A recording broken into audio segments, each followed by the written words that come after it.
Unlock the power of Excel charts by mastering the dual y-axis, a game-changer for visualizing data with diverse scales. Let's dive into adding a secondary y-axis to your Excel chart. Imagine you have two sets of data you want to compare, but their values are on completely different scales. For instance, we have our monthly sales figures, which might be in the thousands, and our monthly expenses, which could be in hundreds. First, ensure you have a chart already created that displays at least one of your data series. In this case, we have a bar chart showing our sales. Now, right-click on any of the data points or bars representing your first data series, typically your primary data. From the context menu that appears, select Format Data Series.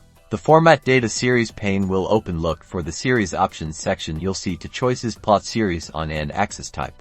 To add the second y-axis, simply click the radio button next to Secondary Axis. You'll immediately see a new vertical axis appear on the right side of your chart. Now, we need to assign our second dataset to this new axis. If your second dataset isn't already on the chart, you'll need to add it. If it is, but it's plotting on the primary axis, right-click on that second data series. Again, select Format Data Series from the context menu.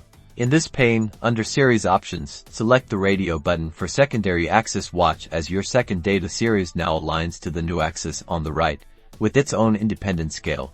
And there you have it. You've successfully added a secondary y-axis. This allows for a clear visual comparison of data with differing scales or units, providing deeper insights into relationships and making your complex information much easier to understand.